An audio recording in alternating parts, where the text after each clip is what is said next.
Engine running. Liftoff. Thérèse, bonjour. Salut.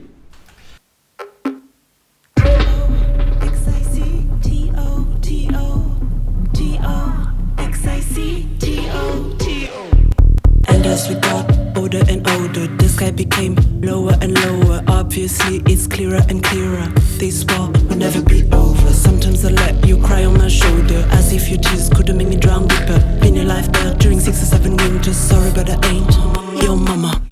Alors Thérèse, on te connaît surtout comme chanteuse de la vague. J'aimerais déjà savoir comment elle a déferlé dans ta vie. Moi j'ai connu John, qui était donc mon binôme dans la vague, je crois qu'il y a déjà 10 ans. Et voilà, on s'est connus à une jam, et puis on a commencé à jouer ensemble lors de jam, etc. Et au bout de quelques années, on a décidé de monter un groupe ensemble. Du coup, ça a donné naissance à la vague, voilà. Donc on a sorti 2 EP, un en 2017 et un fin 2019. Put the gun in a swimming pool full of bananas. I wanna dance with someone, even dance on my own in the Bahamas. Et maintenant, on parle d'un projet solo. Oui. Pourquoi en fait? Je crois qu'en fait, il s'est passé plein de choses super avec la vague. On a eu un chouette parcours. Mais aujourd'hui, j'ai le sentiment d'être arrivée à un point de maturité personnelle où je sais exactement aujourd'hui en tout cas, parce que ça peut évoluer, ce que j'ai envie de dire en tant qu'artiste. Et du coup, voilà, ça frottait un petit peu au niveau de la vague, parce que John, c'est pas forcément... Enfin, il y a des sujets sur lesquels on n'était pas forcément d'accord, et lui, c'est pas forcément sa volonté de faire de la musique politique, ce que je respecte totalement. Et moi, je suis contente aujourd'hui, effectivement, de pouvoir exprimer toutes ces idées-là à travers ce projet, à travers la musique et à travers toute l'équipe qui travaille autour. Poli, soumise, Oli, Yokomi, Katsuni. Chinese, money, femme tigre, Gucci, Lucy, le Gongli 2020 vit ma vie. Shintok, connerie, manga, Bartaba, Jackie Chan, Bruce Lee, tu tabassi souris.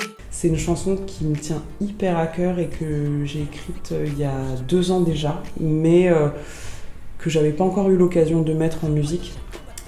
Et en fait, elle parle du racisme anti-asiatique. Et là, avec tout ce qui s'est passé avec le coronavirus, etc., quelque part, je me dis que même si je déplore évidemment cette épidémie, cette pandémie, je me dis qu'elle aura eu un mérite au niveau sociétal, c'est de rendre concret cette lutte, rendre concrète cette lutte et de matérialiser quelque part tout ce combat du racisme anti-asiatique qui a longtemps été un sujet qui a été mis sous le tapis dans nos sociétés occidentales. Et alors,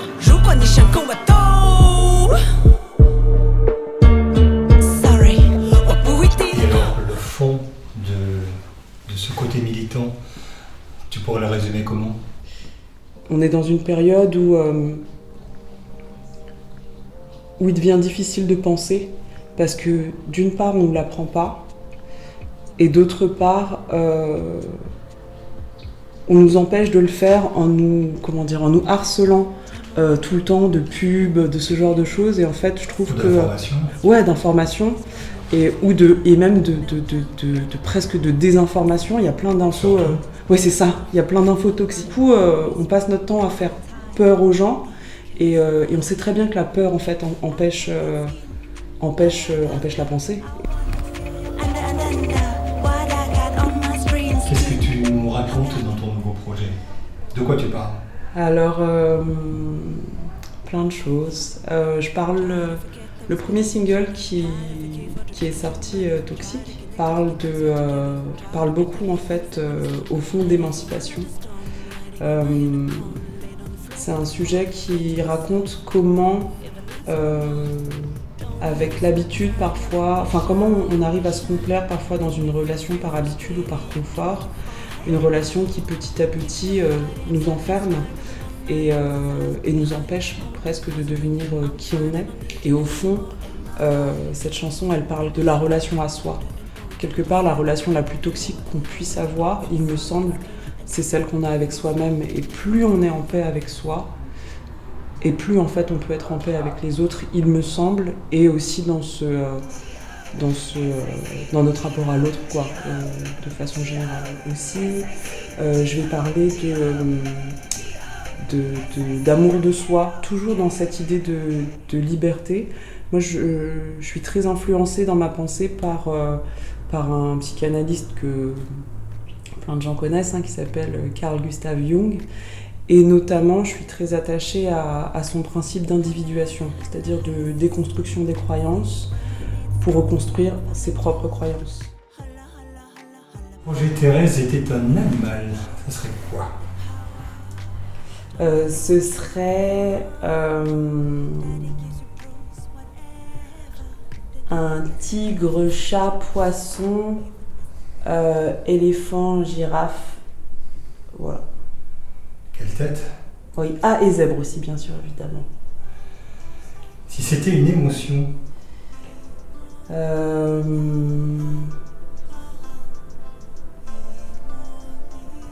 Wow.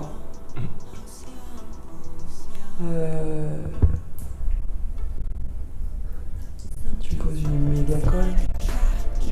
Si c'était une émotion. Ça a tellement de couleurs. Enfin, ça a tellement Oui, justement, c'était la prochaine. Ah. Si c'était une couleur? Bah, ce serait un peu. Ce serait un arc-en-ciel, mais qu'on peut voir dans une pièce noire.